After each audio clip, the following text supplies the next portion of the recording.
Buenas noches, ¿cómo están? Comienza Días Contados en Vía X y comienza de la siguiente manera. En Chile estamos viviendo una emergencia en cuanto a la falta de viviendas. Se estima que se requieren por lo menos 650.000 nuevas casas para enfrentar ese déficit que viene creciendo en los últimos años y que se ha agravado con el encarecimiento de los materiales producto de la pandemia, la escasez de suelo, el aumento de los precios de compra y arriendo y la presión de la migración, entre otros factores. En el capítulo de Derechos Fundamentales de la propuesta de la nueva Constitución, se establece en el artículo 4 el derecho a una vivienda digna y adecuada que permita el libre desarrollo de una vida personal, familiar y comunitaria.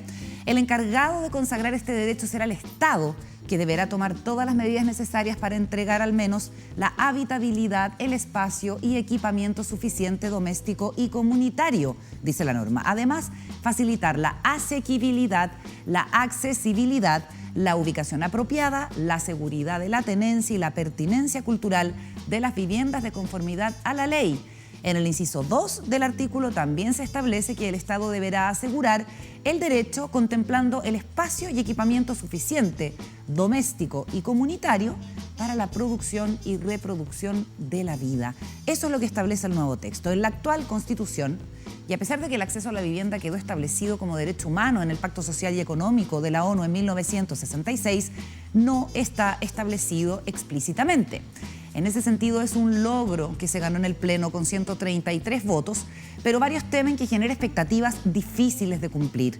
Hoy dedicamos el programa a profundizar en el tema de la ciudad y la vivienda, uno de los asuntos que más influye en la calidad de vida de las personas. Conversaremos con el director de la División de Urbanismo del MIMBU y con la alcaldesa de Peñalolén. Comienza Días Contados. Contamos todo, contamos con todos.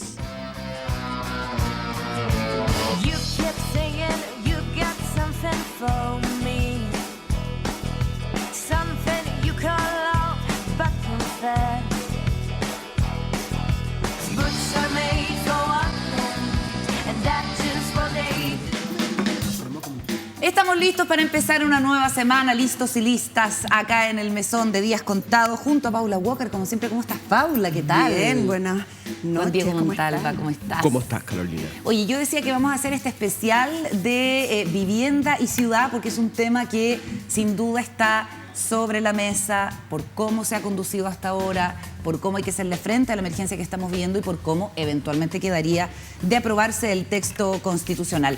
Pero hay otros asuntos que queremos comentar que vienen arrastrándose de la semana pasada y uno de ellos es la maravilla que ha entregado por primera vez este telescopio James Webb. Paula Walker, ¿qué te ha producido? Cuéntanos.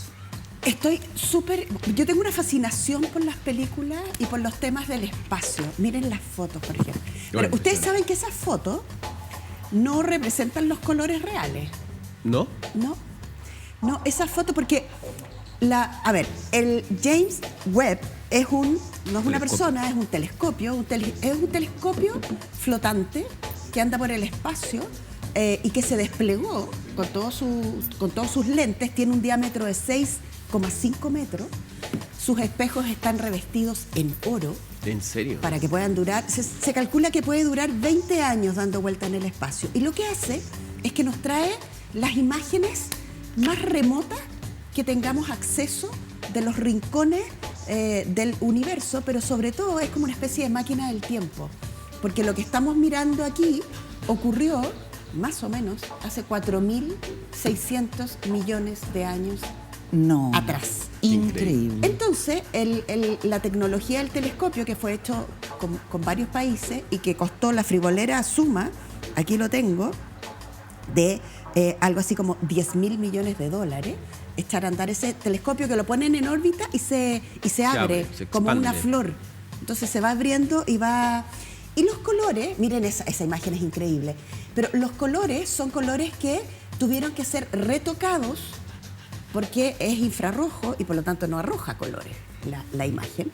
Y lo que hacen es imaginarse cómo debieran ser esos colores. Entonces, la presentación que fue la semana pasada, exactamente hace una semana, en la NASA, frente al presidente de Estados Unidos, y con conexión con gente de Canadá, de Francia, de Alemania, que participaron en este empeño, se demoraron hartas semanas en ponerle color. no color como creemos ¿Pero nosotros. por qué? Porque es sino que- negro, porque no hay luz. Porque- Claro, es infrarrojo, no lo podrías apreciar ni con los azules ni con eso. Es un poquito fome, encuentro yo, que le hayan pintado el Que lo color. hayan sabemos- coloreado, como no las sabemos películas cómo es. antiguas. Pero lo colorean con coordenadas, entonces logran imaginar. Es como cuando le ponen música al universo. Ven que hay un proyecto maravilloso de música en el Observatorio ALMA, en el norte, donde los astrónomos se concentraron en imaginar cómo sería la música del universo. Entonces las coordenadas de las energías las cruzan con las matemáticas y con las notas y se imaginan. Esto es algo más o menos parecido. Pero lo más sorprendente de todo es que podríamos llegar a ver lo que pasó tiempo después del Big Bang. Poquito después del Big Bang. Ahora, poquito qué? después, en esto son como miles de millones de años. Claro.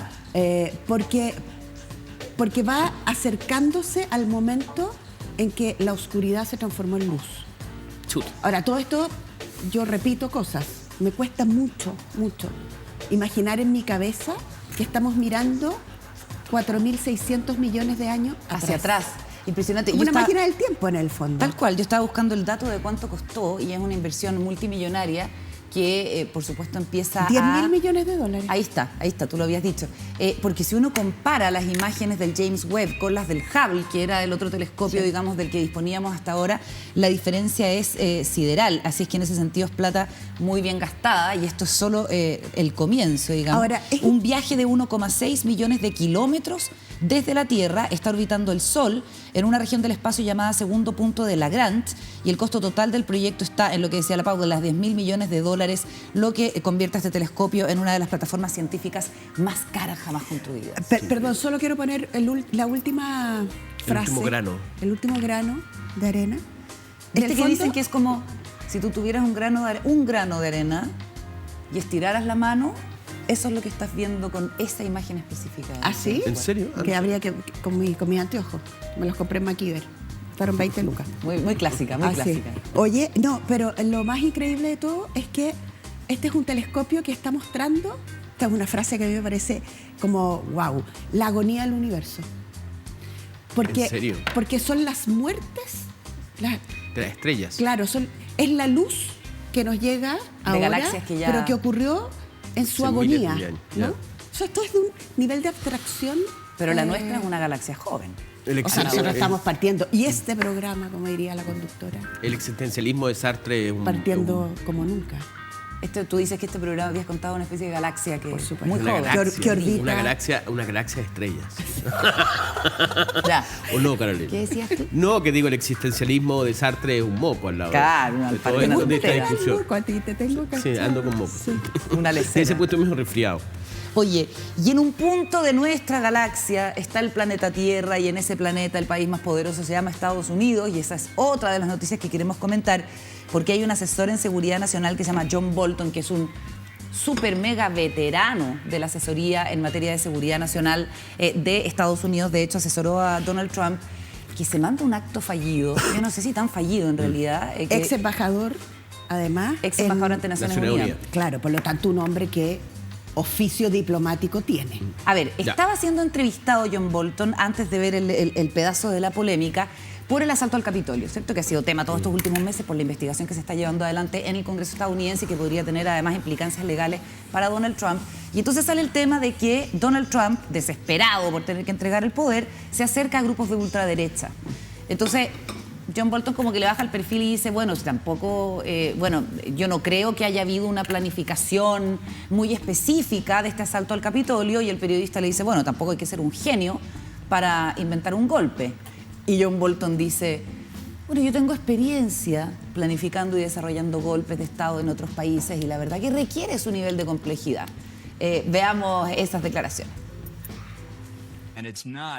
No es un ataque a nuestra democracia, es Donald Trump actuando en su propio beneficio. Es algo que ocurrió una sola vez en la vida. Con todo el respeto, no sé si estoy de acuerdo con usted para ser justos.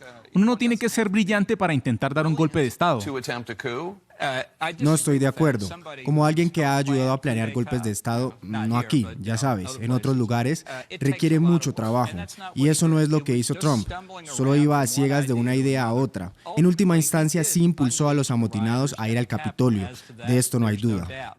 Bueno, Chile es un país que sufrió un golpe de Estado brutal el año 73, apoyado, incitado por Estados Unidos, según ha quedado clarísimo la participación de cada uno de los prisioneros, incluso el de más alto rango, Henry Kissinger, en documentos que han sido desclasificados. Entonces, que se diga con tanta soltura de cuerpo, más o menos, cuáles son los pasos para derrocar un gobierno en otro país, resulta por lo menos escandaloso, ¿no? ¿Ah? Tanta soltura de cuerpo. A mí me parece que es un poco exagerado tanto escándalo con el señor Bolton.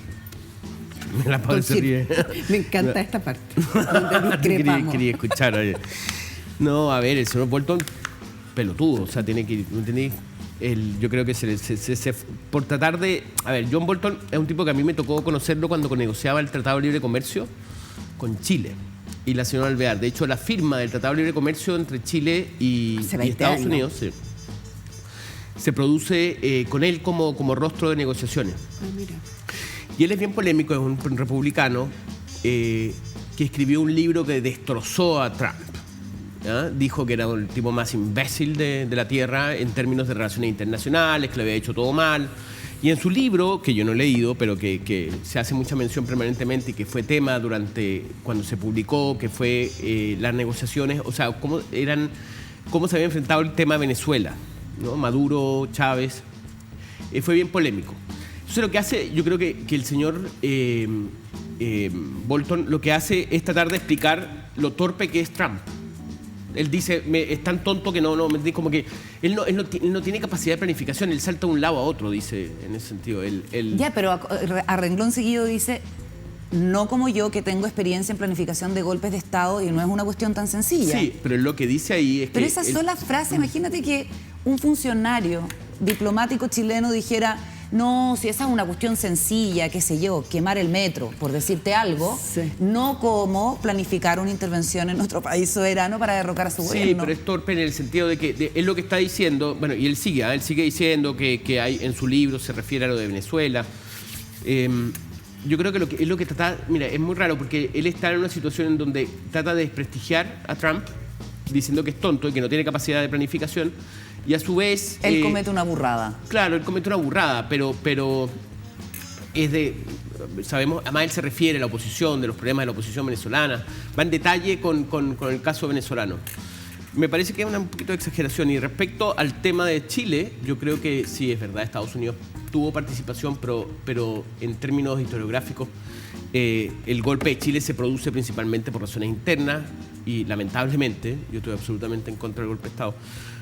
Y el tema internacional, si bien hubo participación, pero no es el elemento principal que motiva el golpe de Estado en Chile. Pero el año 70 apenas sale elegido Salvador Allende de Estados Unidos, empieza pero yo creo a organizar, a conversar con militares, a enviar dinero. Sí, pero en términos historiográficos... de un diario nacional. Sí, en términos historiográficos se está como bastante comprobado de que no es la injerencia internacional la que motiva el golpe de Estado en Chile. Ahora, es un tema de discusión que podemos largo, amplio. Sí, yo quiero poner un punto a propósito de esto. A mí me impresiona mucho cómo a las personas nos corre sangre por las venas y por lo tanto nuestras pasiones más viles y nuestras virtudes más grandes salen cuando alguien toca la tecla perfecta. En este caso el periodista, sí, muy bueno él, Jake Tapper. Claro, el periodista le hace una pequeña trampa y el señor Bolton se tropieza con el palito. O sea, se pega aquí con el palito, en el fondo, porque le dice, yo estoy en desacuerdo con usted, ¿no es cierto? Y, claro, le pica la vanidad. Le dice, no hay que ser muy inteligente. Yo sí sé. ¿No? No hay que ser muy inteligente, en realidad. Yo estoy en desacuerdo con usted para hacer un golpe.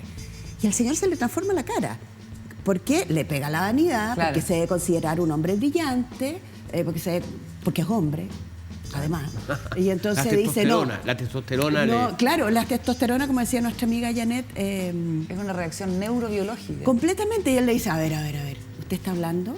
Con el hombre que sabe. Con el hombre que ha hecho golpes por el mundo. Novedad. Pero no ha hecho golpes, Ale. Yo no creo que él haya hecho golpes. Pero lo que pasa es que no importa lo que... O sea, lo que quiero decir, lo dijo. O sea, yo sé que estamos en la etapa de la interpretación en las fake news, pero si un señor dice, yo he colaborado en golpes... ¿Cómo no le vamos a creer? ¿Cómo no le vamos a creer al señor que dice que ha colaborado en un golpe? O sea, lo que te quiero decir es como... De hecho, podrían iniciar una investigación. O sea, debieran.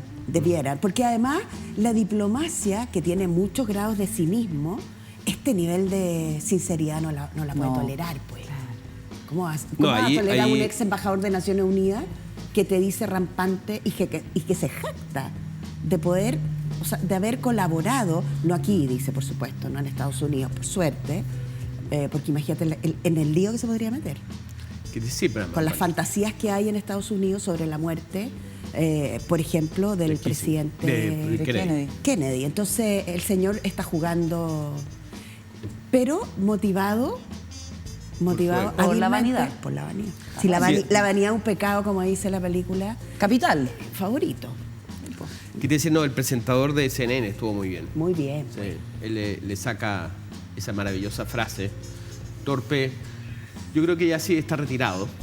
Yo creo que mejor que se retire el caballero. ¿Bolton? Sigue hablando, sí. ¿O lo van a retirar? No, ya está retirado. Sí. De hecho, publica el libro porque se retiró. Si no, no podía, por razones obvias de seguridad. Y ahí pero está tanto dando él como entrevista. Sole Alvear siguen noticias. No entendí por qué conociste a Bolton con Soledad Alvear. ¿Qué estaba Porque haciendo? Soledad Alvear estaba firmando el Tratado de Libre Comercio con Estados Unidos. ¿Y Él tú fue lo el estabas negociador. reporteando? Sí, Ya. él Ok. fue el negociador en Estados Unidos. Ok. ¿Y tú eras el reportero? Reportero. Reportero. En el Mercurio en esa época. No, yo creo que era TVN. Televisión Nacional. Nos vamos a ir a la pausa. Al regreso recibimos a Vicente Burgos, que es el director de la DDU, la División de Desarrollo Urbano del Ministerio de Vivienda, para entrar a hablar de ciudad, de vivienda digna, de derecho a la vivienda y todo ese tema tan importante. Antes, Juan tiene algo que contarte. De regreso en Días Contados, en este especial de vivienda, saludamos a Vicente Burgos, que es el director de la División de Desarrollo Urbano, la DDU del Ministerio de Vivienda y Urbanismo, el jefe de la DDU. ¿Cómo estás, Vicente? Bienvenido. Muy bien, muchas gracias. Abogado de la Universidad de Chile, te has dedicado hace mucho tiempo al tema de la vivienda y la ciudad, trabajaste en Techo, fuiste asesor de la misma división que ahora diriges, estudiaste en Londres un máster y un doctorado, entiendo, en planificación y desarrollo, y te toca hacerte cargo de una parte muy clave para la definición de la política de vivienda y de lo que acompaña a la vivienda, por cierto, que son los entornos y la ciudad, en un momento además de discusión constitucional sobre este asunto. ¿Por dónde crees tú que tenemos que iniciar esta conversación en el contexto de lo que además se conoce como una emergencia por el déficit de vivienda? Muchas gracias, Carola. Mira, yo creo que básicamente tenemos que partir por el plan de emergencia habitacional. Ciertamente, hace 2 semanas lanzamos este plan que fue mandatado por una ley, la Ley de Emergencia Habitacional y Gestión de Suelo, 21.450, y que nos obligó a nosotros como ministerio a planificar la gestión de vivienda y la entrega en este periodo de 260.000 viviendas. Esa es una meta que de alguna forma lanzamos con esta planificación que establece metas regionales y comunales en cuanto a la entrega de viviendas. De aquí al 2026. Así es. 260.000 viviendas. Así es, para tratar de paliar un déficit que es bastante mayor. Estamos hablando en torno a las 640.000 viviendas de déficit hoy día, familias que no tienen vivienda hoy día actualmente. Entonces, eso ha requerido una respuesta por parte del Ministerio, no solamente de alguna forma de los subsidios, sino que también en cuanto a la gestión de suelo, en cuanto a apurar procesos, en cuanto a hacer una coordinación con las municipalidades, con los gobiernos regionales, en fin, tratar de convocar a una función pública, al Estado, para responder a esta emergencia, al fondo, que ciertamente nos urge bastante tener que atender. Recordemos los énfasis que puso el presidente en el lanzamiento del plan de emergencia de vivienda hace un par de semanas. Este Plan Nacional de Vivienda que se ha presentado hoy día, que es intersectorial, que aborda de manera responsable y con épica y ética el poder avanzar y enfrentar la crisis de vivienda que tenemos en Chile, es un tremendo logro de los equipos de trabajo del Ministerio. Yo les quiero agradecer, los quiero felicitar y les quiero decir de que cuentan con todo el apoyo del gobierno para sacar esto adelante. Esto le va a cambiar la vida a muchas familias chilenas. Y vamos a estar ahí al pie del cañón para cumplir lo que hemos prometido. Bueno, se enfrentan varios problemas en este escenario: el precio y la disponibilidad del suelo urbano, la mayor demanda y la baja en la construcción de las viviendas, el aumento en los precios de la construcción, el factor stock por la pandemia es muy importante, el tema de los subsidios, si son suficientes o no, hay una serie de factores. ¿Y qué está pensando el gobierno como para, de alguna manera, me imagino yo, revolucionar este asunto con otras formas de construcción? Cuéntame. Bueno, efectivamente, un problema que teníamos hasta hace poco es que la respuesta del Estado era monocausal, ¿no? Teníamos una forma de atender este problema, que era la entrega de subsidios. Y este plan lo que hace es diversificar la oferta. O sea, no solamente nos quedamos con las líneas ya tradicionales, que son el DC49, DC19, ya son bien conocidos, sino que también nos abrimos primero a la construcción industrializada, por ejemplo, que es una forma de apurar procesos. ¿Qué significa eso? Significa de alguna forma que cuando se inicia la construcción se pueden realizar procesos industriales de construcción. En consecuencia, uno no tiene que montar la vivienda exclusivamente en el terreno, sino que se pueden hacer procedimientos antes y de alguna forma se llega con la casa no lista, pero sí lista para armar. Prearmada. Prearmada. Okay. Y eso implica un ahorro del tiempo bien importante, considerando, por cierto, que nuestras viviendas tienen un estándar bien alto, sobre todo en cuanto a resistencia sísmica, lo que ciertamente demora los procesos. Entonces, creemos que en esa apuesta hay una posibilidad bien importante de apurar procesos. No solamente esa, hay otras más también. O sea, también nos estamos abriendo, por ejemplo, la posibilidad de que empresas puedan destinar suelos de ellos o para vivienda para sus trabajadores, por ejemplo. Entonces también estamos atendiendo otro tipo de demanda que creemos que hoy día no está suficientemente cubierta por las líneas clásicas, podríamos decir, del ¿Y cómo ministerio. sería eso? Un ejemplo. Sería, por ejemplo, que una empresa o público o privada destina un terreno y ese terreno, en el fondo, lo entregue al proyecto de vivienda y ese proyecto de vivienda atienda necesidades específicas de esos trabajadores. Entonces pueda construirse a partir de necesidades y que justamente esté cerca del lugar donde trabaja. Entonces generan ciertas posibilidades que hoy día no existen en nuestro sistema, donde si es que no tuviese esa línea, probablemente muchos de esos trabajadores y trabajadoras que necesitan vivienda, ciertamente requerirían atender a distintos lugares, no asegurándose la localización. Y estar cerca del lugar de trabajo ciertamente es una oportunidad bien importante como para potenciar la localización de la ciudad. Lógico. ¿Y cómo lo han recibido las empresas? ¿Han tenido conversaciones? No tengo ninguna oficial actualmente, pero ciertamente hay alto interés. Ya nos han preguntado bastante por esta cuestión que todavía no está lanzado, pero está dicho acá en el plan de emergencia. Perfecto. ¿Qué más? También nos abrimos, por cierto, a la posibilidad de un número importante de viviendas en arriendo.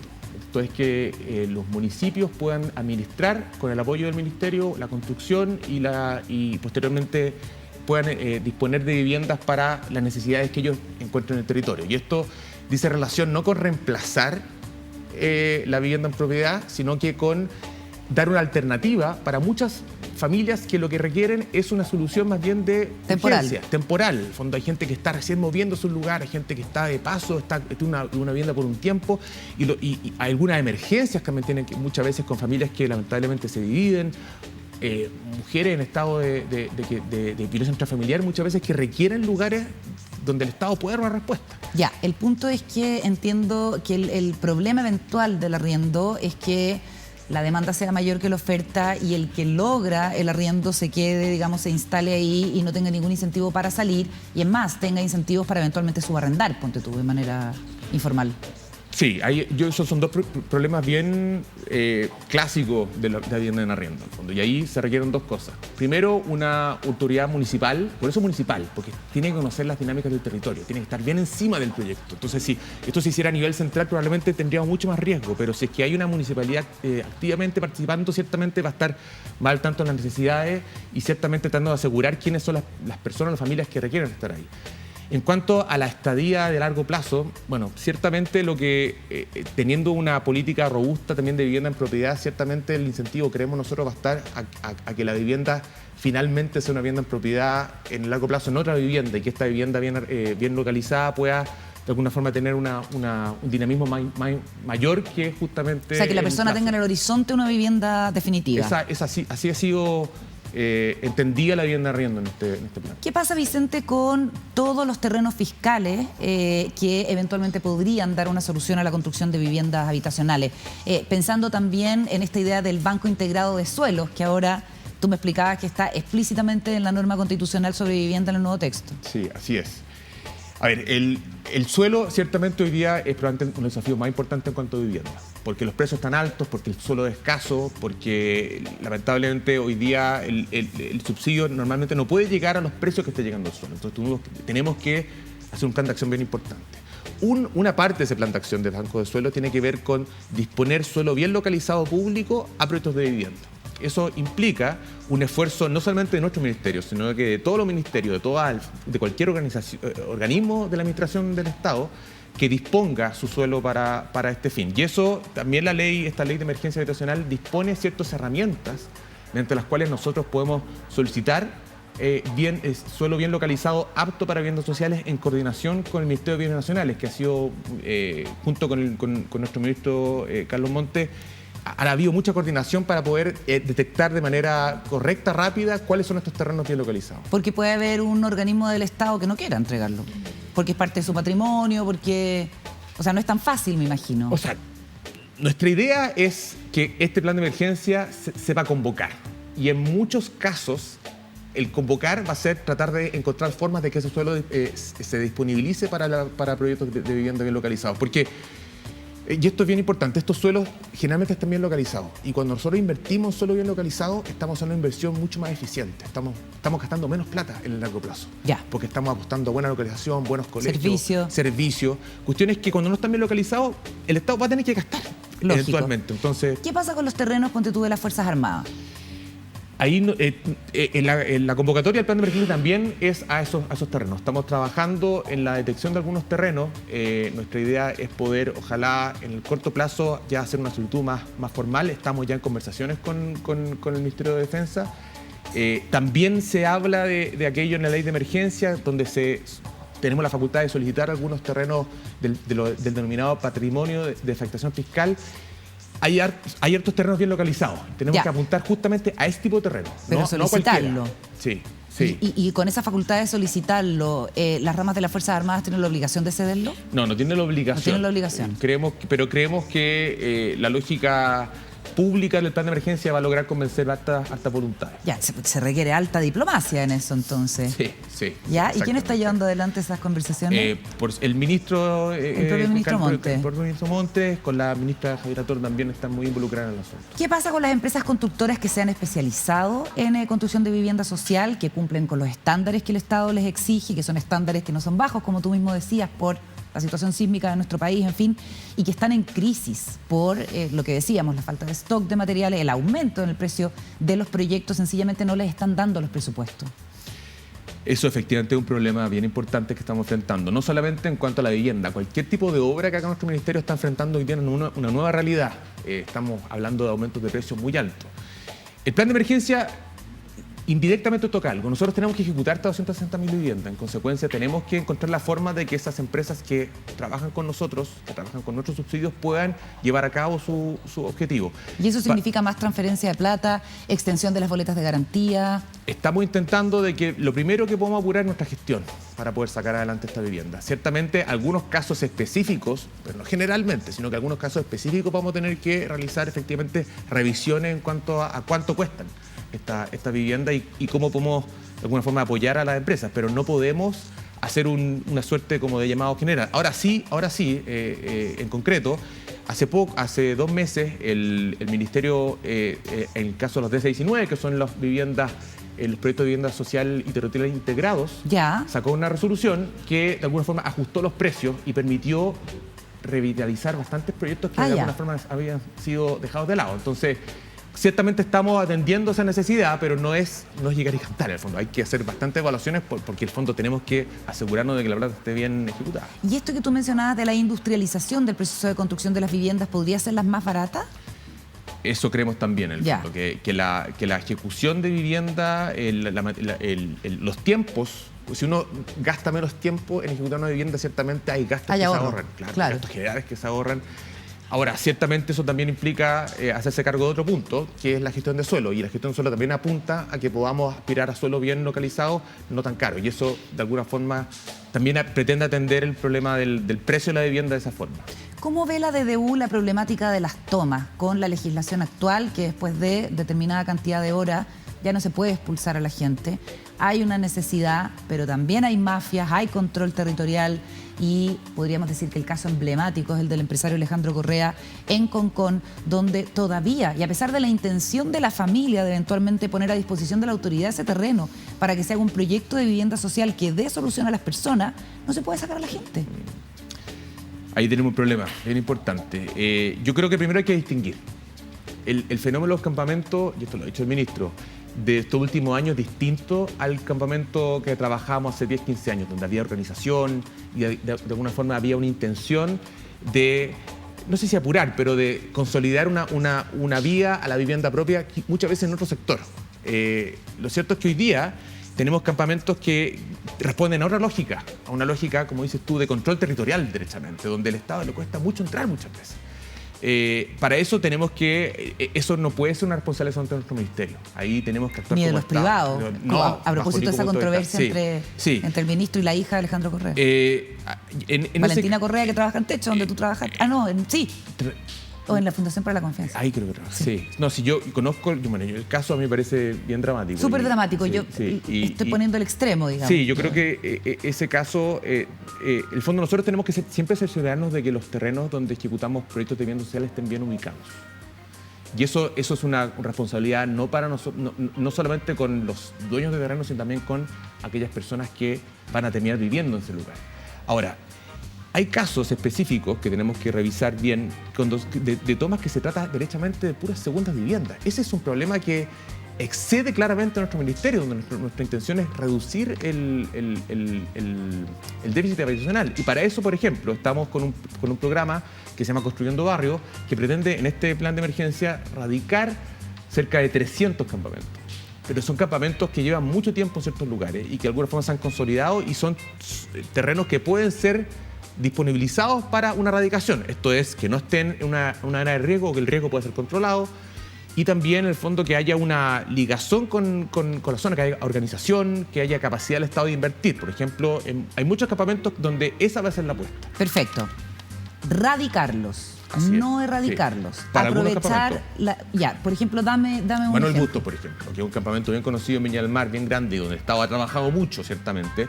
Nuestra apuesta es poder, ojalá en este periodo, poder derechamente dejar de llamarlo, en algún momento dejar de llamarlo campamento. Y eso implica... Es jodido porque la señal que das eventualmente como autoridad es que tú puedes instalar un campamento, tomarte un terreno, instalar un campamento, porque tarde o temprano el Estado te va a radicar.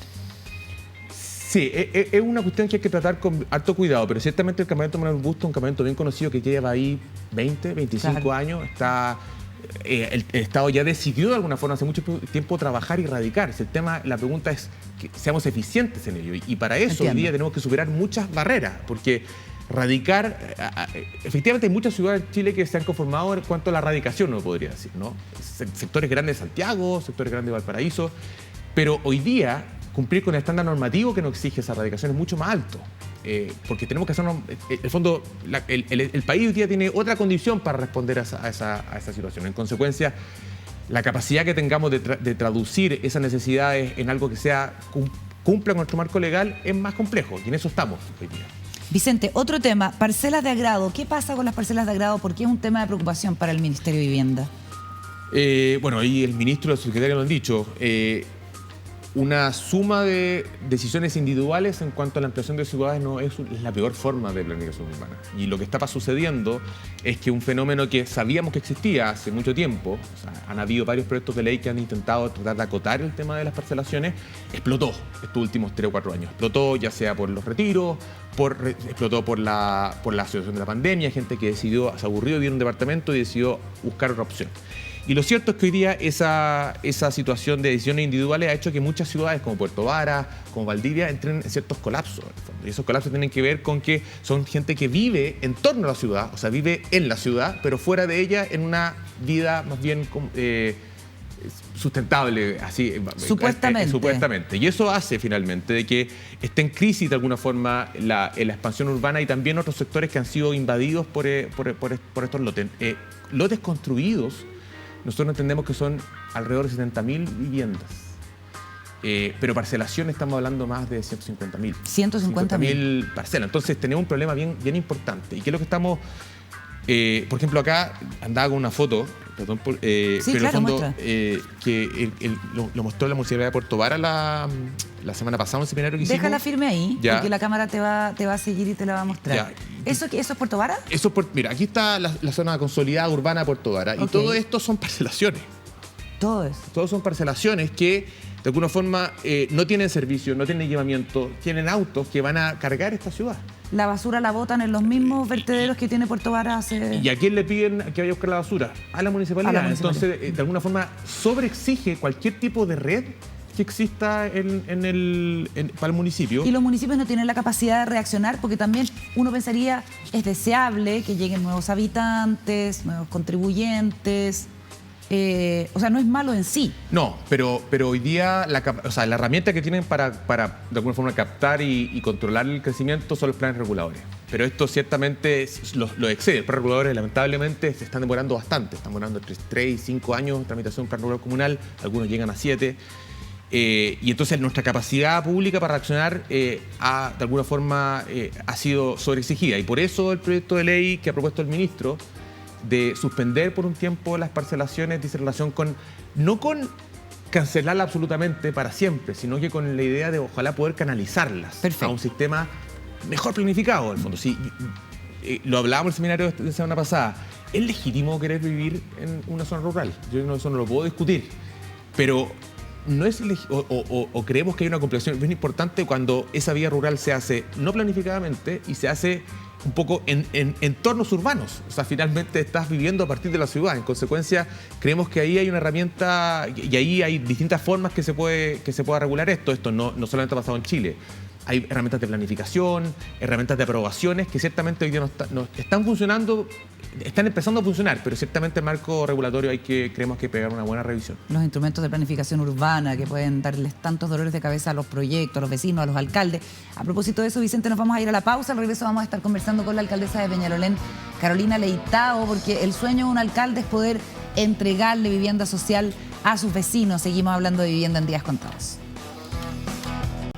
De regreso aquí en Días Contados, en este especial de vivienda que seguimos analizando y realizando junto con Diego Montalva, Paula Walker, por supuesto, nuestro invitado Vicente Burgos, que es el director de la División de Desarrollo Urbano del Ministerio de la Vivienda. Incorporamos a la conversación a Carolina Leitao, alcaldesa de Peñalolén, y yo decía, Carolina, bienvenida. Gracias por conversar con nosotros. Entiendo que ustedes se conocen por distintas vueltas de la vida, que si hay un sueño de un alcalde o una alcaldesa es poder entregarle a los vecinos que sueñan con la casa propia, después de muchos años, en la mayoría de los casos, su vivienda, y eso es algo que te ha tocado hacer hace poco, con un conjunto habitacional de ¿cuántas unidades? 360 viviendas. 360. ¿Cuánto esperó en promedio la gente por acceder a su casa?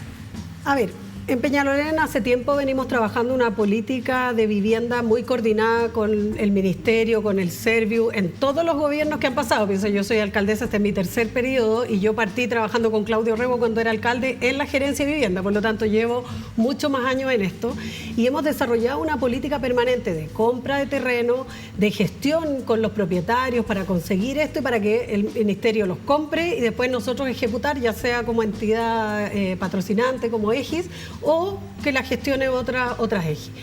¿Qué es lo que ocurre en el fondo? Es que este es un anhelo muy esperado por las familias. Yo creo que para un alcalde, una alcaldesa, es un momento importante porque tiene que ver con cambiar las condiciones de vida de una persona.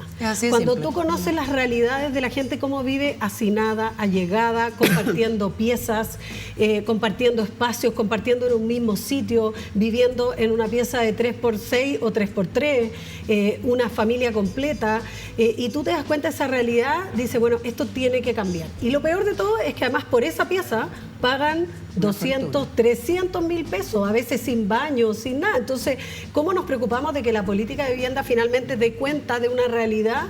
Y yo siento que, claro, entregar una vivienda propia a cada familia es un cambio de vida, es que una pareja pueda tener relaciones sexuales tranquilo, intimidad, que los hijos cada uno pueda tener un dormitorio, un lugar donde estudiar. Cuando hablamos, imagínate ahora en la pandemia, familias completas en un living de una casa o metidos entre medio de las piezas, niños que escondían o que no querían mostrar sus piezas porque estaban metidos a veces hasta casi en el baño, instalados o en un patio.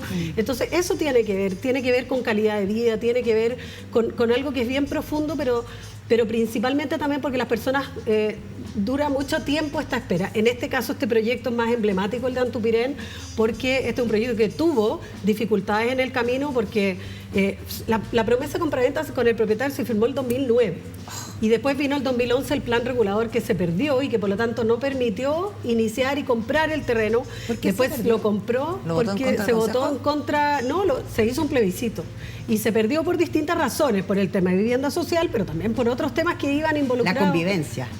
Pero mira, lo que pasa es que este proyecto está colindante a la comunidad ecológica, por ejemplo, pero habían otros proyectos de vivienda social que estaban colindantes a otros sectores y que también, por supuesto, se opusieron a que estos terrenos tuvieran, y claro, un tema de convivencia, de discriminación, de clasismo.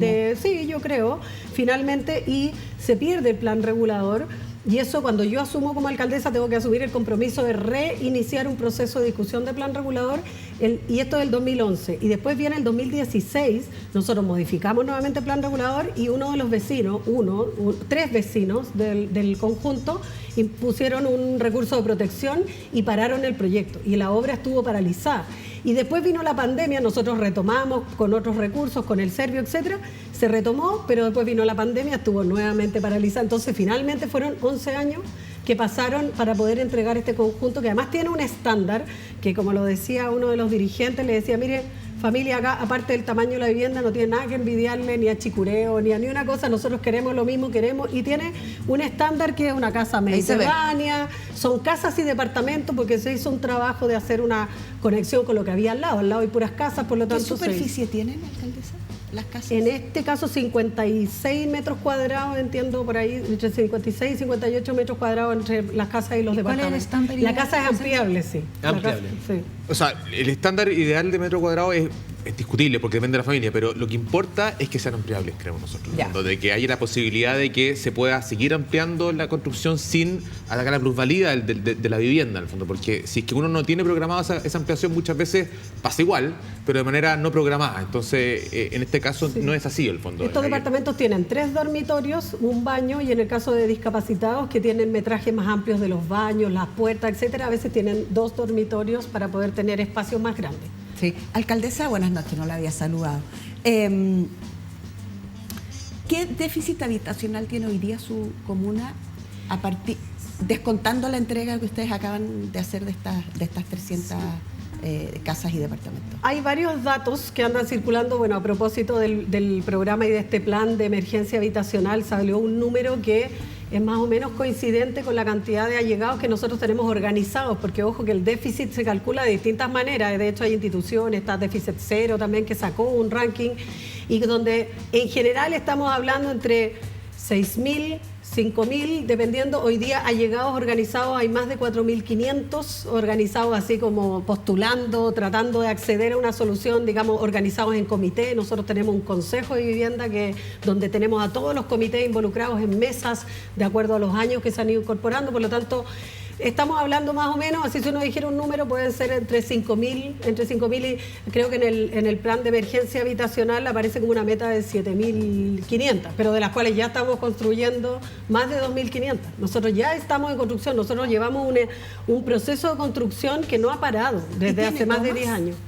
No, la última toma de terreno fue la toma Anasur, la conocida toma Anasur, que después pasó a ser un campamento transitorio donde se le dio solución al total de la familia, y el último proyecto que se entregó también fue en Antupirén 9900, que le dio solución a las últimas familias que quedaban del campamento. Cuéntame, a mí me impresiona mucho y fue bastante polémico el caso de el lugar ecológico ¿cómo se llama? La comunidad ecológica, que es como de sectores progresistas, que de repente alzaron la voz y dijeron, yo no quiero tener aquí cerca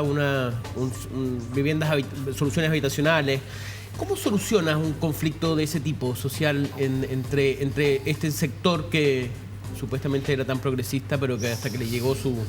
Sí, yo creo que como en todas las cosas se generó que 3 vecinos de la comunidad ecológica interpusieron este recurso, y por supuesto que toda la comunidad ecológica quedó instalada como la opositora, y entonces ahí se generó también una un puente y un diálogo con los dirigentes de la comunidad, donde muchos se acercaron a decir, oye, nosotros no estamos de acuerdo con esta demanda, nosotros queremos a estos vecinos y queremos generar estos puentes. De hecho, estuvieron en la inauguración de los departamentos, llevaron un árbol de regalo, unos arbolitos para poder plantarlos ahí en el sector, y además quedaron muy envidiosos porque la sede social del conjunto es mucho mejor y se la vamos a pedir prestar.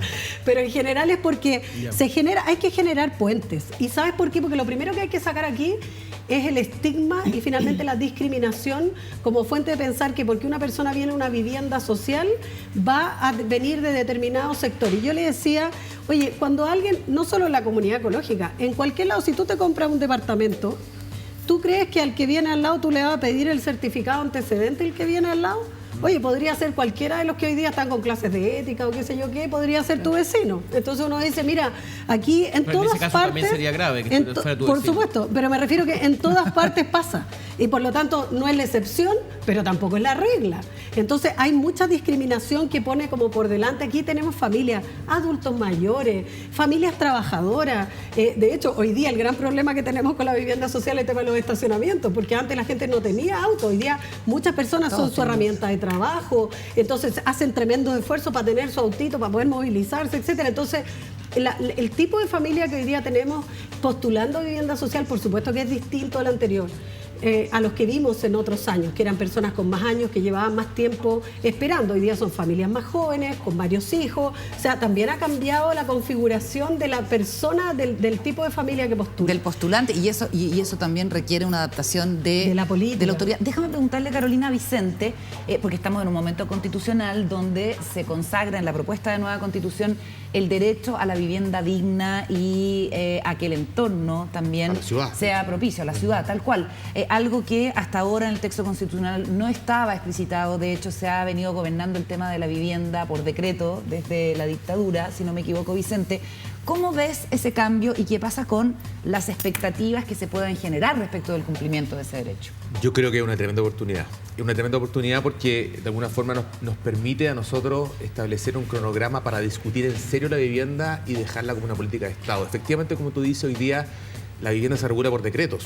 O sea, hoy día el DC-19, el DC-42 son puros decretos supremos. Ha pasado en algunos casos anteriores donde llegan gobiernos y bajan algunos estándares o cambian las condiciones de postulación y dejan gente afuera. Es un drama que ha pasado en algunos casos específicos. Entonces, creemos que la inclusión del derecho a la vivienda y la ciudad, y también hay una cuestión, hay un artículo transitorio en la Constitución que establece que nuestro ministerio en 2 años va a tener que entregar al Congreso una propuesta para regular el derecho a la vivienda en la ciudad y el banco de suelo. En consecuencia, se nos abre una oportunidad para hacer una revisión bien potente de todo nuestro marco legislativo y poder de alguna forma cumplir con ese mandato constitucional y hacer una revisión de leyes que hay muchas que tienen más de 40, 50 años, la Ley General de Orden y Construcciones, ordenanza por cierto de un decreto, pero revisar esa ley para los desafíos de los tiempos, donde el desafío de hace 40, 50 años era, ¿cómo motivamos la construcción? El desafío hoy día es otro, como también ha dicho la alcaldesa. El desafío hoy día es cómo hacemos que la construcción sea sustentable y podamos llegar a acuerdos con vecinos y haya espacios de encuentro, que no sea el permiso de edificación un problema, sino que sea una oportunidad para poder encontrar esos arreglos. Creemos que en esa lógica podemos llevar a cabo, y con mucha participación, por cierto, la idea del derecho a la vivienda de la ciudad en la Constitución. Yo quiero aprovechar de las palabras de Vicente. Te quiero preguntar, Vicente, por el plan de emergencia que conversamos recién. Generalmente, Chile es un país que en sus políticas públicas las resuelve de manera bien estandarizada. La vivienda de Santiago sirve para el norte, que no sirve, por supuesto, y la vivienda del norte se va para el sur. Son todas iguales. ¿Ustedes cómo resuelven territorializar las soluciones?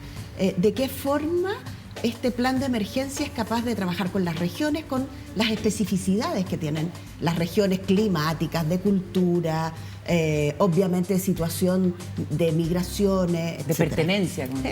Pertenencia cultural, eso habla también la norma constitucional. El plan de emergencia yo creo que da un paso adelante. No creo que cumpla absolutamente con lo requerido, pero ciertamente da un paso adelante reconociendo el rol de 2 formas. Uno, reconoce el rol de los municipios en cuanto a la detección y a la participación en cuanto a las soluciones.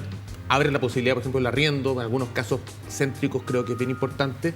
Y en cuanto al diseño, Hay dos cuestiones. La ley de emergencia habitacional le pide al Ministerio que establezcamos un procedimiento de banco de viviendas tipo con pertinencia regional. Esto es que nosotros podamos establecer ciertas condiciones mínimas para el cumplimiento de requisitos regionales. Ciertamente la vivienda, por ejemplo, la utilización de madera en algunas regiones del sur es mucho más popular que la utilización de madera en el norte, donde no tiene mucha popularidad. Entonces, ahí hay que tenemos que ajustar. Ahora, ciertamente los proyectos que hoy día estamos ejecutando, el DC-40 y el DC-19, tienen la capacidad de adaptarse hoy día. ¿Qué proyectos? De los decretos supremos, las líneas actuales del Ministerio tienen algunas nociones de diseño distinto de pertinencia, pero ustedes van a dar un salto. Sí, con esto la gracia del plan de emergencia habitacional es que al detectar las necesidades por comuna y región, podemos dar una respuesta a esa región, a esa comuna. Y esa respuesta puede variar en cuanto a su solución. Por ejemplo, no puedo decir todavía cuáles, pero hay algunas regiones que han señalado que les gustaría motivarse por la autoconstrucción. Y eso es un paso bien importante para el Ministerio. Y esa autoconstrucción está de alguna forma contemplada por algunas regiones del norte. Entonces, que antes no estaba. No estaba. Perfecto. Juan Diego. No, en el tema de la vivienda social, a mí hay un tema, yo soy un absoluto fan de las migraciones. Creo que es importante, los países hoy día sin migraciones no funcionan y en Chile la verdad que no ha sido muy amistoso con el tema de las migraciones. ¿Qué pasa con los migrantes y las soluciones habitacionales? ¿Cuál es la política que tienes tú? ¿Un migrante tiene derecho a una solución habitacional? Igual que, digamos, en igualdad de condiciones. ¿Como un chileno? Un migrante que recién llegado no tiene. Lo que tiene que tener certificado de residencia hoy día para aspirar a las políticas de vivienda. O sea, al fondo no se requiere. En algún momento, el año 2011, si mal no lo recuerdo, hubo un requisito especial. Que era tener certificado de residencia y 5 años más. Ya. Eso era derechamente una medida ya casi discriminatoria en el fondo, porque te exigía algo, ya habías cumplido el plazo para tener residencia y no podía esperar, sino tenía que esperar aún más tiempo. Hoy día se habla de certificado de residencia, el fondo que de alguna forma establece una condición mínima, pero que te permite de alguna forma ser hábil de subsidio. Pero ese certificado de residencia ciertamente tiene algunos requisitos. Y no hay hoy día, para ser bien claro, una política especial de vivienda para migrantes. Porque puede haber un mito en torno a eso, dices tú. Sí, que los migrantes van a tener vivienda. O sea, pueden postular, ya teniendo y cumpliendo los requisitos, pueden postular igual que una persona. Claro. ¿Y genera conflicto en las comunidades el hecho de que un migrante acceda a una vivienda? O sea, claro, cuando hay otra persona esperando, dice, bueno, ¿por qué hay...? Sí, claro. Pero también la política de vivienda genera...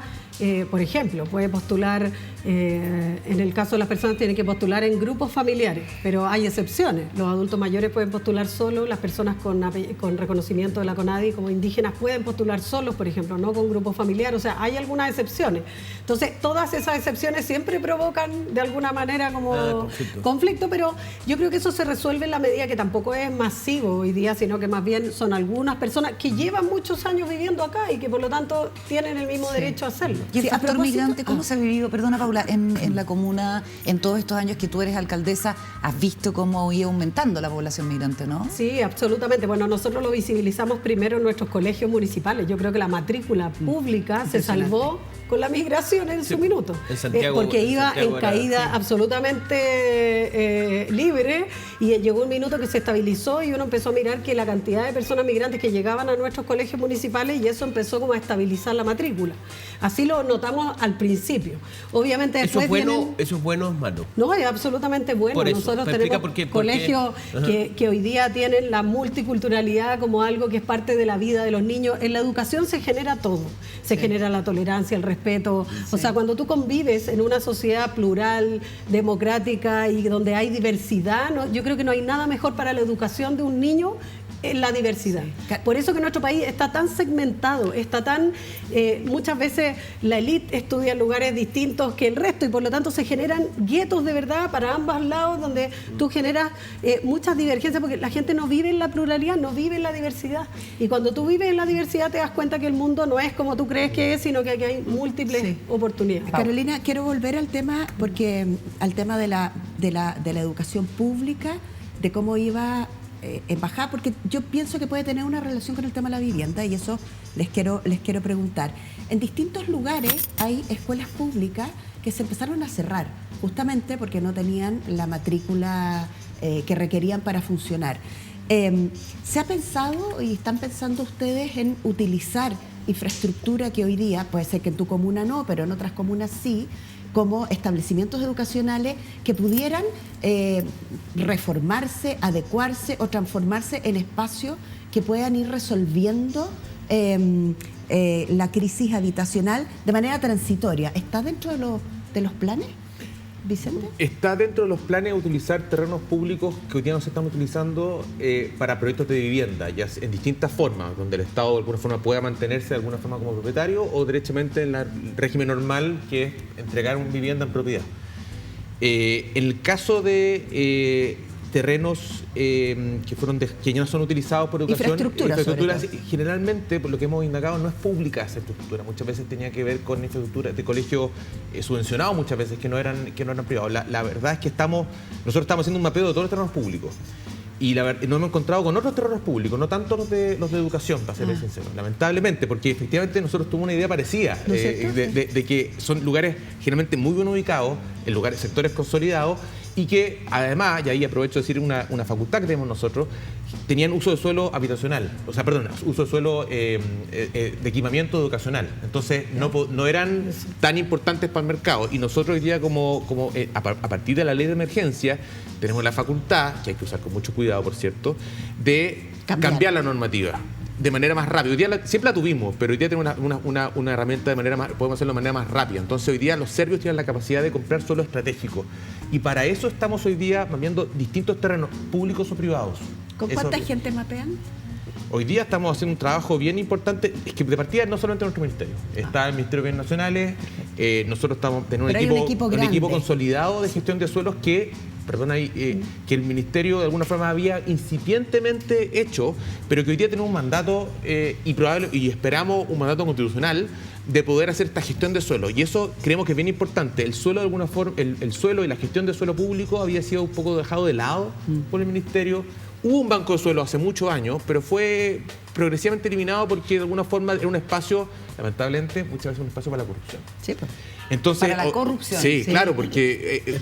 cambiabas el uso. Explícanos, eso es interesante. No, es interesante. ¿Qué es lo que pasaba? Muchas veces había un actor que lograba subir un 0,1 UF metro cuadrado, 0,2, cosa que se notó hace poco, pero que recibía una parte y, en el fondo, auspiciando un terreno que el Ministerio comprase. Entonces, nosotros tenemos que tener una herramienta muy potente porque nos permite, de alguna forma, ser un comprador, entre comillas, preferente de suelo bien ubicado, pero hay que tener mucho cuidado también. Tenemos que tener muchos ojos y muchas revisiones para evitar, de alguna forma, reventar esta herramienta. Ok, ¿no? Carolina. Sí, yo iba a agregar que acuérdate que la nueva ley de educación pública traspasa todos los colegios municipales a los servicios locales. Por lo tanto, nosotros nos tenemos que desprender de todos los colegios. Por lo tanto, eso es una conversación que tendría que tener el servicio local con el Ministerio de Vivienda. Pero ojo que, como decía Vicente, hay muchos lugares, estos colegios están ubicados en zonas de equipamiento. Y si el plan regulador las determinó como zonas de equipamiento es por algo. Porque o no había otro equipamiento o se necesita una escuela en ese sector, etcétera. Ahora, ¿por qué ha bajado la matrícula? Y esa es otra historia, pero en el fondo hay colegios que terminaron siendo comisaría. No sé si se acuerdan, en Ñuñoa había un colegio que terminó siendo la comisaría de Ñuñoa, que está ahí detrás del Estadio Nacional. Entonces, en varios lugares. Entonces, yo creo que nuestra tarea ahí más bien es cómo fortalecemos la educación pública, porque demanda hay, y porque nosotros lo que hemos hecho, por ejemplo, es fortalecer la trayectoria educativa, es decir, la educación técnico-profesional. O sea, uno, más que tratar de eliminar colegios, digamos que yo creo que hay muchos otros bienes públicos, o sea, inmuebles públicos que uno pudiese aprovechar. Creo que lo más importante ahí es dedicarse a esos otros, más que tratar de eliminar. Yo creo que hoy día son necesarios y probablemente la matrícula y lo que digo ahora yo creo que va a aumentar. Déjame cambiar el foco de la conversación, salgamos de la vivienda de emergencia, salgamos del grupo de ciudadanos que puede postular a los beneficios que el Estado le puede otorgar y concentrémonos en ese grupo de clase media a quien le está resultando privativo comprar una vivienda, sobre todo con la situación económica que estamos viviendo ahora. Una pareja joven, sin hijos, ya no puede soñar con la casa propia, o no por lo menos en los términos de crédito y de accesibilidad con los que contaba antes. ¿Cómo lo miran ustedes desde la DBU?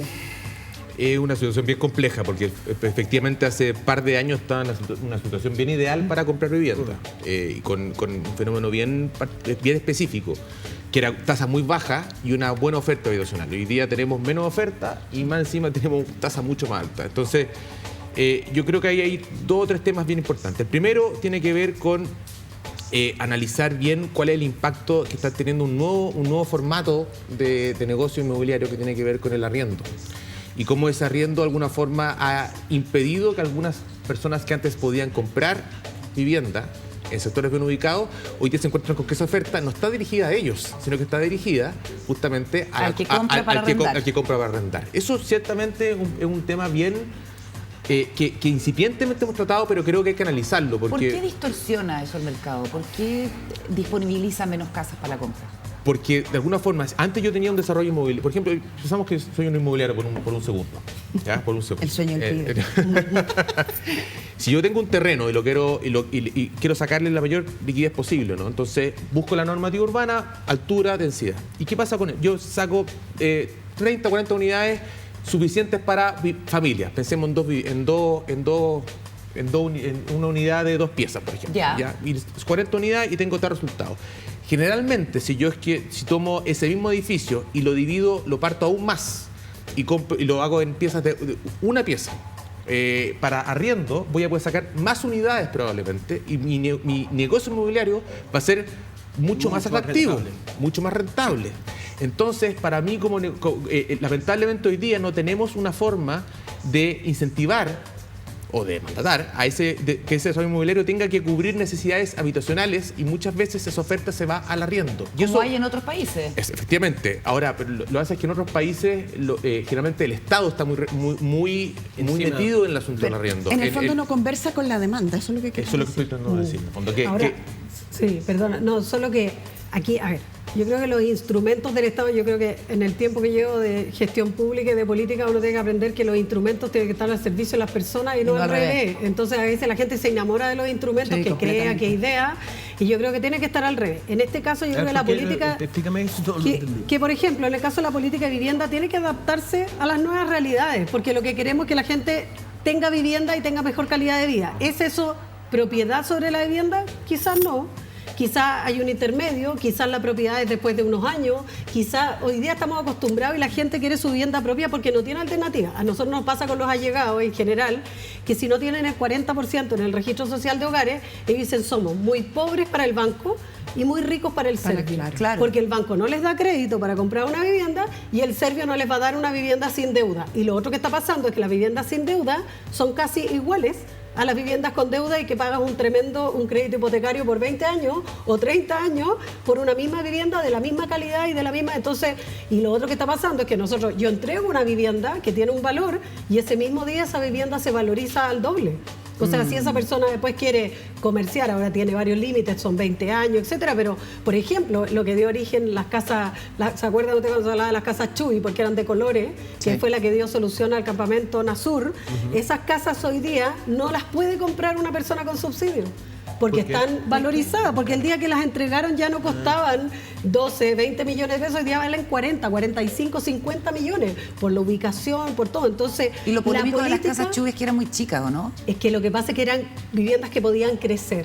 Entonces, en algún minuto se habló de que eran viviendas, pero hoy día se venden a más de 50 millones de pesos. Puedo creer. ¿Por qué? Porque además las personas que viven ahí son personas, la mayoría maestros de la construcción y todo, que las ampliaron bien, las arreglaron, tienen algunos problemas de diseño que hoy día estamos tratando de con el Ministerio de resolver, pero para un programa de mejoramiento, pero en general una muy buena vivienda, que es individual, tiene, como todas las cosas son perfectibles, pero en el sentido de que la vivienda se valoriza, la vivienda social. Entonces yo creo que la política tiene que ser mucho más flexible. Tenemos que tener sistemas de arriendo, tenemos que tener sistemas donde la familia quizás en los primeros años no tiene por qué. Cuando tú tienes 3 hijos, 4 hijos, necesitas un departamento de 3, 4, una casa de 3, 4. Pero después tenemos adultos mayores que no necesitan el departamento de 3 dormitorios, a salvo que se le viene a vivir toda la familia después a todos los hijos. Entonces yo digo, tenemos que tener viviendas transitorias, por ejemplo. En el caso de los adultos mayores, un claro ejemplo, el adulto mayor que tiene un departamento en el 4º piso, porque cuando tuvo su vivienda tenía 20 años con su familia y hoy día no puede bajar las escaleras. Entonces, el ministerio tiene algunos programas para tratar de transar, pero no tiene un buen músculo y por lo tanto hay que mejorar eso. Alcaldesa y Vicente, justo qué bueno tenerlos como en la mesa. ¿Conversa la autoridad con la autoridad local? ¿Ustedes logran juntarse, armar mesas y participativamente? Por el mismo lado iba yo, cómo flexibilizar desde el Ministerio los instrumentos para que una autoridad local pueda aplicarlos a la realidad. Bueno, el plan de emergencia, como te comentaba antes, está abriendo un poquito el naipe en cuanto a posibilidades. O sea, establece la posibilidad de viviendas en arriendo, establece la posibilidad también de algunas viviendas en leasing. O sea, estamos tratando de recuperar algunas herramientas que el Ministerio tuvo y que de alguna forma, como dice muy bien la alcaldesa, la vivienda, el subsidio no cubre o cubre de mala manera, derechamente. En el fondo, hay entrega de vivienda que dice, bueno, aquí hay una solución del Estado que podría haberse ajustado de otra forma. ¿Y contra quién hay que pelear? ¿Contra intereses particulares? ¿Contra legisladores? ¿Cuál es la piedra de tope para avanzar? Monstruo de 7 cabezas. Hay que superar estos prejuicios, creo yo. ¿Prejuicios? Sí, porque, por ejemplo, nosotros incluimos acá el tema del arriendo y salió mucha gente a decir, se acabó la vivienda en propiedad. Lo mismo pasó con el debate constitucional, que está diciendo, mira, se acabó la vivienda en propiedad. Chuta, en cualquier política de vivienda de largo plazo se tienen que considerar todas las herramientas, todas. Y ahí también tenemos que ser capaces de involucrar también al sector privado en esa cuestión. Pero creemos que este plan de emergencia es un paso, no es el único, faltan muchos, pero de alguna forma abrirnos a distintas posibilidades nos permite cubrir mejor las necesidades. Yo creo que ese punto del plan de emergencia va a ser uno de los requisitos. De hecho, el número de 260.000 es un buen número, nos exige bastante. Pero creo que la parte más importante del plan de emergencia está justamente en esa parte, en el sentido de poder diversificar otra oferta y llegar a lugares donde ya no estamos llegando o estamos llegando de mala manera. ¿Sabes cuál es la clave?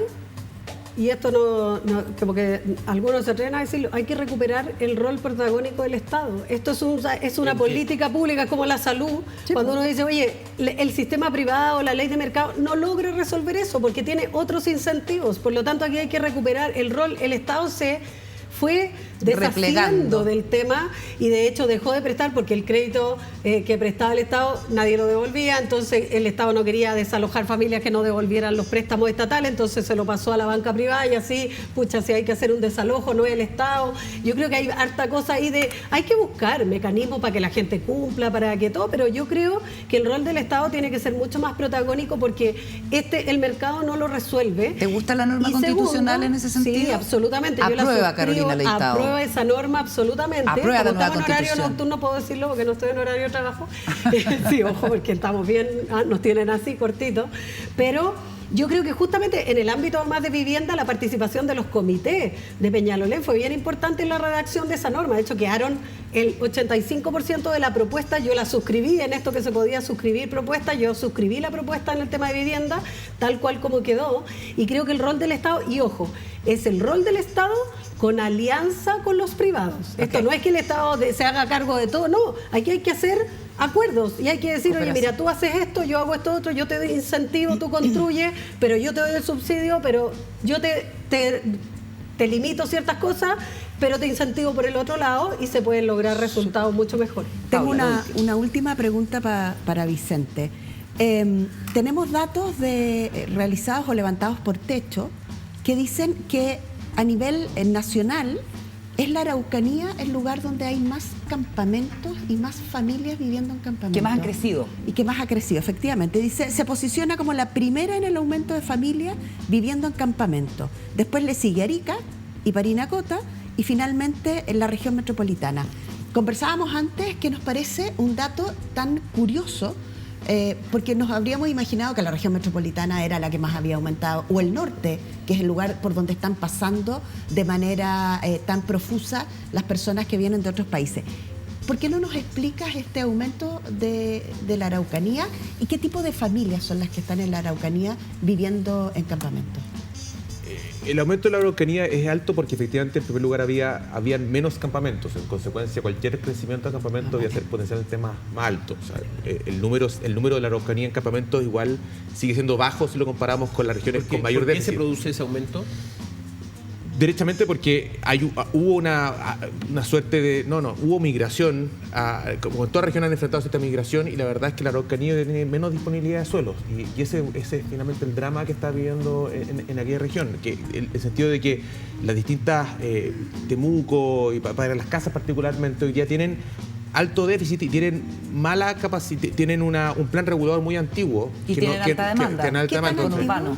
El plan regular, lo estábamos revisando justo ayer, el plan regulador de Temuco tiene 30 años, es bastante antiguo, y creemos que esa herramienta de poder cambiar la normativa que requiere la aprobación del Consejo Municipal es bien importante para poder recuperar suelo. O sea, nosotros creemos que recuperar suelo en el sentido de disponibilizar suelo para vivienda. Ayer veíamos justamente en la Araucanía que hay distintos suelos que hoy día no pueden... podríamos sacarle más el jugo de alguna forma. Podríamos generar una densidad acorde a las necesidades, con buen estándar, por cierto, porque aparte este plan de emergencia tiene que cumplir con un buen estándar. No es cualquier tipo de vivienda, y en el fondo atender esas necesidades. En cuanto al crecimiento específico de cada campamento de la Araucanía, no tengo información, no está acá, pero ciertamente tiene que ver en parte con que la oferta que existe en la Araucanía hoy día de suelo es baja. Entonces es difícil hacer un proyecto de vivienda hoy día en la Araucanía. Vicente, y ustedes son parte también, me imagino, del Plan Buen Vivir, ¿no es cierto? Sí.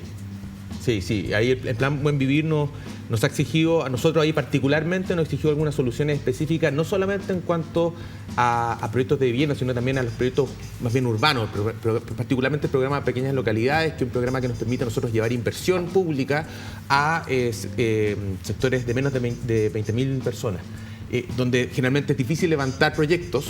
Este programa Pequeñas Localidades lo que hace es un plan maestro y levanta necesidades. Ese programa nosotros estamos enfocándolo mucho en este plan, el Plan Buen Vivir del Sur. Perfecto. Se nos acabó el tiempo, ha sido muy interesante la conversación. Carolina Leitao, Vicente Burgos, muchísimas gracias por conversar con nosotros. Un tema, por cierto, de la mayor importancia en este momento en nuestro país. Nosotros nos vamos, termina esta edición de Días Contados. Muchísimas gracias por la compañía. Hasta luego, Paula. Chao, Carolita. Hasta la próxima, Juan Diego. Hasta la próxima. Nos reencontramos. Chao, chao. Gracias por venir. Gracias.